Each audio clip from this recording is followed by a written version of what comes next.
I mean, it's listen, Kumagai is like one of the most experienced players in the league, Yeah. hands down. So to pip her to that starting 11 in that spot at least is definitely something that, yeah, it's very impressive.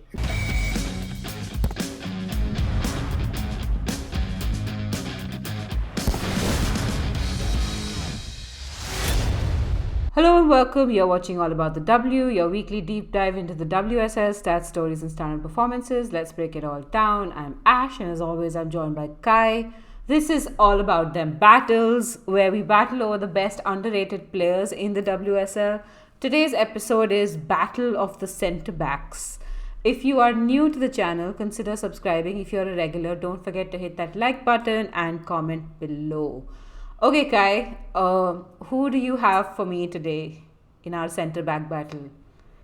So, as those who tune in regularly know, I'm someone who watches Brighton a lot, and one of the players who has impressed me the most from Brighton this season is Charlize Rule. She obviously plays centre back, sometimes plays at right back for Brighton. Rule is an Australian centre back. She's 22 years old. She started playing professionally in the A League with Sydney FC at the age of 17. She has moved. She moved to Brighton in the 23-24 season, and at Sydney, she had like really big performances um, for the team. She was probably one of the best centre backs in the league in the couple of years she played, especially the year before she moved to Brighton. Uh, I think the reason why I've been really impressed with Charlie's Rule is because if you look at the Brighton team this season, the back line, barring probably Ollie Sluggers, there's been a bit of chopping and changing, and Charlie's Rule has been a mainstay. Like despite Vidosic switching to like a center back pairing of Minami and Hayes, Rule has managed to retain her spot in that back line by playing at right back. So what essentially ends up happening is Ollie Sluggers pushes up, and in possession they sort of have a back three of Hayes, Rule, and Minami. So yeah, so basically she played 399 minutes in her first season, which is the 23-24 season. And obviously, I think she was out with a long term injury last season, so she didn't play much. But this season, she started all 9 matches for Brighton in the league. She's played 783 minutes, which is a really big deal. We know um, players sort of, it's important for players to get minutes to sort of come into form, right? So, yeah, I mean, what have you ever got like Rule her performances? I'm just curious I mean, I because I have, know, I have, I'm not the most avid Brighton watcher. I'll have to admit. I kind of like let you cover most of the Brighton games, yeah, but I have seen a lot of, lot like some of her, and what really sort of like stands out to me is like how good she is at like just progressing the ball, because Brighton play a really high line, and you need your defenders to be people that carry the ball into the midfield, and I feel like she yeah. does that really well. I think that's very important because last season we saw how much that back line's inability to be good on the ball cost Brighton. Yeah. And I'm not saying they're like super better. Honestly, I mean, in fact, I would argue they are actually a little better at it. Yeah. They obviously had a big turnover in that back line in the summer. And now I think Vidosic has sort of figured out his backline. And I feel like everybody who plays in that backline now, whoever it is, if it's Minami, Hayes, and Rule, or Empome comes in, Ollie Slagers is obviously always there. Whoever play in that backline, they seem to be very comfortable on the ball. And I think that's important. Obviously, like, you know, like if you, I was just looking at some of Rule's stats, and she ranks like in the 74th percentile in like progressive passing, and in the 93rd percentile in like the progressive carries. That's mad. But no, but that's the thing, right? Like, so I was looking because that didn't match the eye test for me. I Yeah. was like, because and I'll tell you why. Because I have felt a lot that Brighton don't use Rule well enough, like her ability on the ball well enough to start their attacks. This is something I felt this season for sure. Especially, there have been like moments where her ability to hold on to the ball under pressure, sometimes she just like sort of gets around the opposition press, and then that sort of has led to like short creating actions and things like that. So for me, I feel like they don't use it much, probably because maybe do, like Brighton do sometimes tend to use the wide areas to progress the ball, like say somebody like an Ollie Slaggers, or if McLaughlin is playing at right back, or you have like a yeah. So I feel like they don't use rule much, but that said, I feel like these numbers are kind of popping off here Yeah. because she does play right back as well, Ah. which means obviously she's going to have those progressive passing, a bit of crossing and progressive carries, all of that. But I also think at centre back, I think she's somebody who's capable of doing it, and maybe Brighton should sort of use that a lot more. Um, yeah, but coming to her defensive abilities, like I think, uh, and this is kind of what I want to focus on a little more, because like I know there's a lot of fuss about center backs who can build up in attack, and the modern day center back, right? But for me, like I also want to look at, okay, well, is this person doing the defensive job cleanly, right? And there's a lot of growth to be seen. I think there is a lot of, the ceiling is high, I think, but in terms of numbers, she's had she's won 18 out of 22 tackles, which kind of stood out to me a little bit. I feel like 22 tackles is maybe a slightly low number, having played 784 minutes. I don't know. It's just a feeling. So sometimes when you look at like tackle numbers, you also sort of are alert to how much a player is going uh, into like challenges against say players who are dribbling or whatever it is, right? So and she has like a 62% successful like 1v1 situations, success rate in like 1v1 situations. I do think like she does deal with like dribble, like players who are dribbling at her pretty well, like in terms of her body positioning. I do think she looks very good in doing that. She's had 10 interceptions and 33 clearances and 12 blocks. Those are the numbers for the season, which honestly, like 33 clearances, um, I think makes a lot of sense, because obviously Brighton are under the cosh, like oftentimes, and I feel like she contributes pretty well to their box defending. One thing that really stands out to me with Charlie's rule is how dominant she is aerially. Again, I feel like there's a bit of growth we need to see here, because she's somebody who's super tall. I mean, honestly, she looks taller than she actually is. She's 5'9". I did look it up, and when she goes into challenges aerially, she wins a lot. So, a lot of aerial duels, like um, whether it's dealing with crosses or in the defensive half of the pitch, in the defensive third of the pitch. But I also feel like there is a chance there to convert some of that talent into goals, because she does get free headers from corners and things like that. And I feel like that's something maybe she can work on in terms of like her anticipation as well. I think she reads the game well. She's made some really important interventions this season. Um, so I think this is definitely a center back to watch out for, in my opinion, because she's 22, which is not super young, but for somebody who's a mainstay in the defensive line, I do think she's doing a good job. I mean, like Vidosis is not gonna keep her in that back line if she wasn't, you know, doing what she was told essentially. But I also feel like there are a few things that need to be improved on, because when she's playing alongside defenders like Caitlin Hayes or Minami, who are more um, what do you call it? They're more experienced, right? I think Minami is 26 or 27 and Hayes is 30. So they obviously are more experienced center backs. And I feel like, you know, maybe this is what she's told, but I also feel like there is like you can see that they defend more proactively than rule. And what I want to see is like a little more proactive defending from her. That said, there is also a lot of issues around her decision making.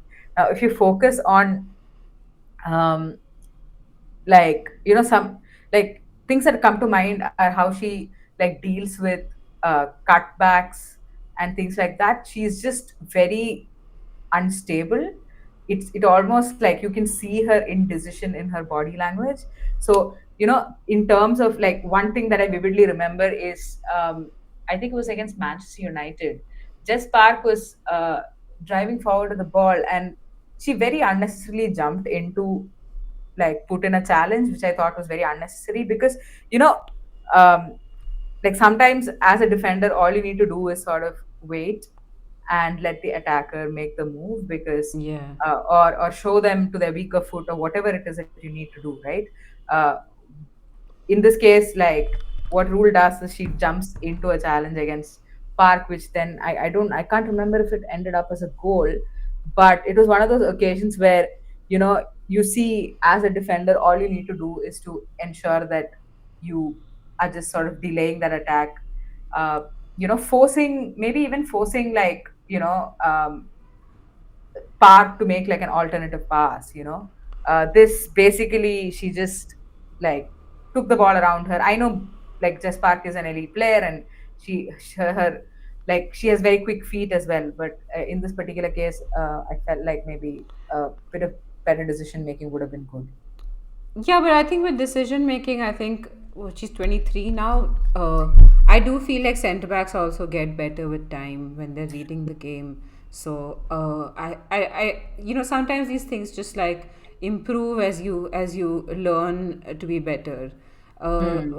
Also, like with decision making, what happens with defenders and goalkeepers is that everyone just like runs the blooper reels.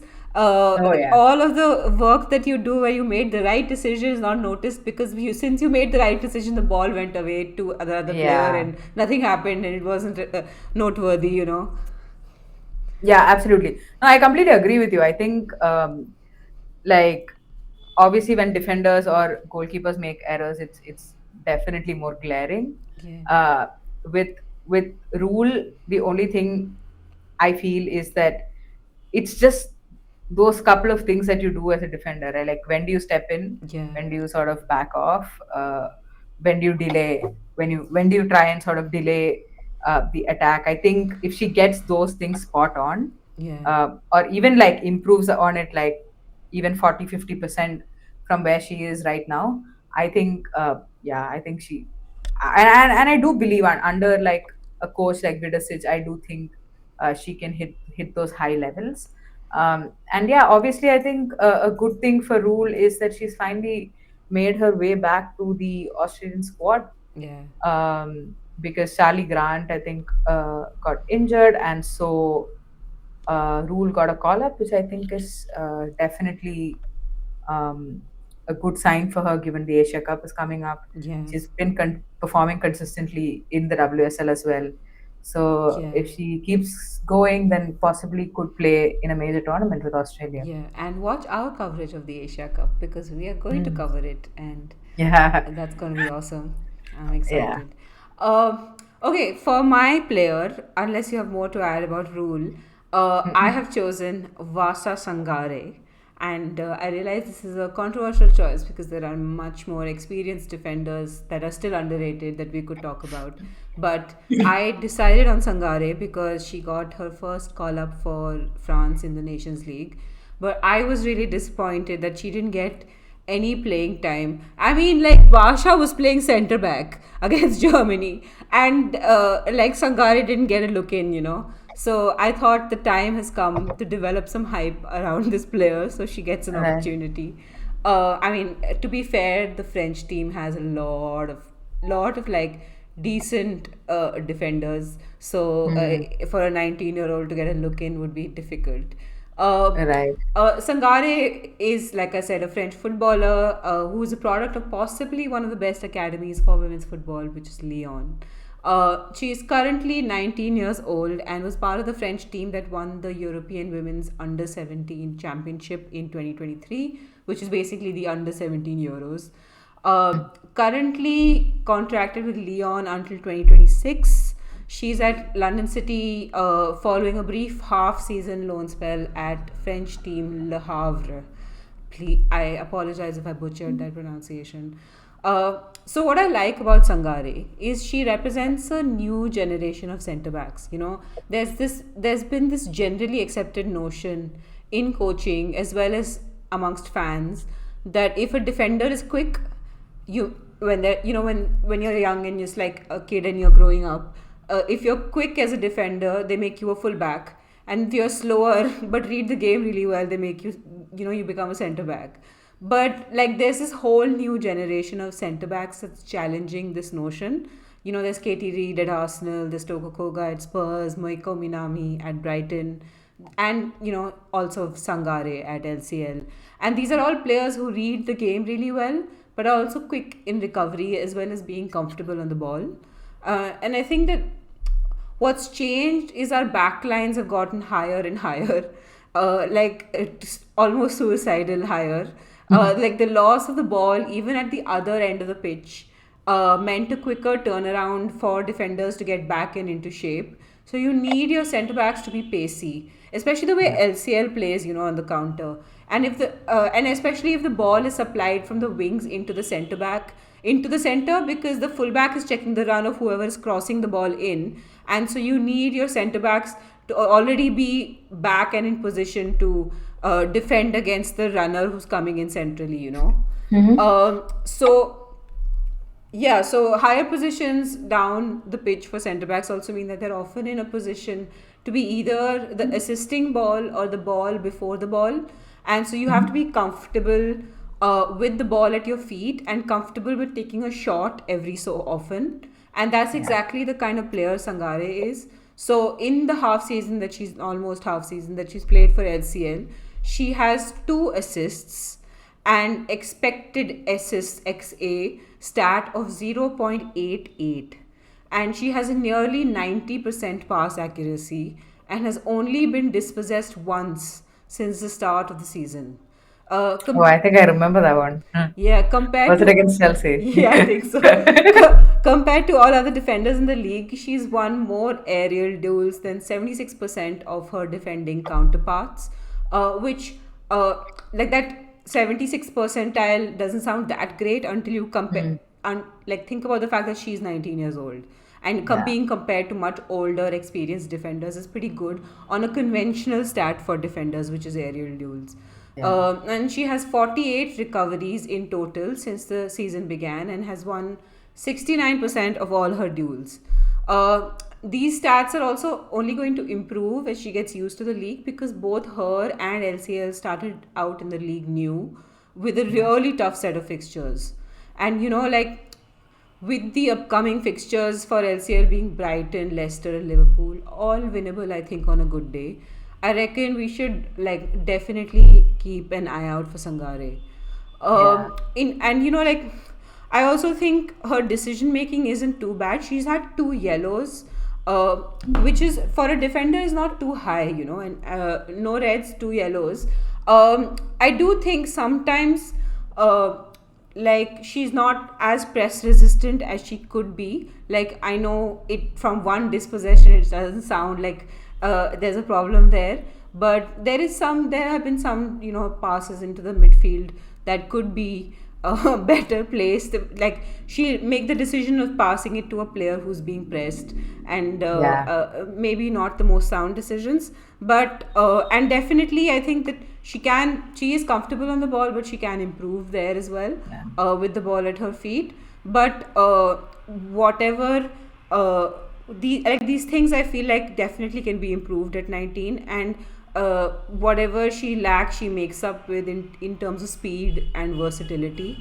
Yeah. I So also think LCL started the season with like a centre back pairing of Kumagai and and Linari, Linari, and that yeah, was very that bad did for not them. work out for them. And Yeah, then, yeah, and then I think Linari went out, and it was Kumagai and Sangare for a bit, and then yeah. now they finally settled on pushing Kumagai up into the midfield and Linari as well as Sangare in that back line. That's yeah. I mean, it's listen, Kumagai is like one of the most experienced players in the league, Yeah. hands down. So to pip her to that starting 11 in that spot at least is definitely something that, yeah, it's very impressive. Yeah, and honestly, I think that it's possible for her to at some point become the starter for France as well. Like, I look at like the centre backs that France have. They have the Almeida, they have Sombat, they have Yeah.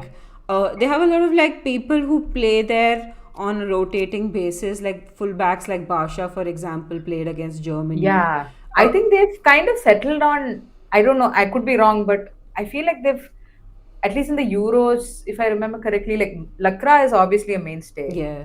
Like if she's fit, she starts, right? Yeah, she I think And I think started it was, against Sweden, if I'm not wrong. But like she yeah, has had fitness issues, so in the Nations League. She's been like off and on starting. I see. Okay, and Mbok, I think, has been the other player who's, Oh. uh, I think she's a captain now, right? Like Greece Mbok, I think. Yeah. So yeah, I mean, there is definitely, that's the thing, right? So you have obviously Wendy Rena, I don't think gets called up anymore. I think Sombath once in a while plays in that centre back position. You have Lakra. I mean, that's the thing. Like, you know, there's always going to be injuries, and if you take your chances, you Yeah. can actually nail down that starting spot. And I have a question for you though. Like, do you think Sangare stays on at LCL? No chance. I No feel chance. like okay, it depends. I think she could actually like. I would think it would be good for her to stay on for another year and get all the playing time that she can get, because as LCL like is a team I see only improving. Like our sixth place prediction for LCL this season is looking pretty darn good right now, Yeah. and I feel like she's getting to play all 90 every game in and game out. It's not something she would get at Leon, for example. Hmm. So I think that, and she has. I have a feeling because Leon only have her till 2026, which is one more Hmm. year. The time to cash in is now. So, and these are like sister teams technically. Who's cashing? Yeah. I meant Same person is paying, same person is cashing. yeah, I meant like in terms of like the budget sheet, Yeah. like FFP and everything. However, they won't adjust their books. Yeah, no, they want to adjust their books. So like I know. So what I was saying is I know they're sister teams, but I see Leon getting rid of Sangare and her playing in LCL for one more year, and then I see a big team coming if she continues in this form. I Right. see a big team coming in for her next Yeah, year. I feel like, I mean, she's come through the Lyon Academy, if I'm not Yeah. mistaken, right? So I feel like, yeah, between LCL and Lyon, I feel like they'll figure out a way to hold on to her, because like they're going to start thinking about moving players like Rena on. Like Yeah. she's still starting for Lyon and she's Yeah. still an exceptional centre back. But right now, I think they lost Vanessa Gilles, who was just there on loan forever. I think she's playing for Bayern Munich now. So they have Engen, who starts at centre back. They have Rena. I don't know who else is there. But yeah, I mean, it's not looking super strong, at Yeah, least. and one other benefit for Sangare is that LCL and Leon don't play too differently. So it would Hmm. be like they both play on the counter, and it would definitely be easy, I think, to go from one team to the other. Yeah, I mean, Lyon play very possession heavy football in the In the league for league, sure. but like Yeah, in the Champions League where it matters. I mean, Leon could play any way they wanted to in the league and they would still in the league.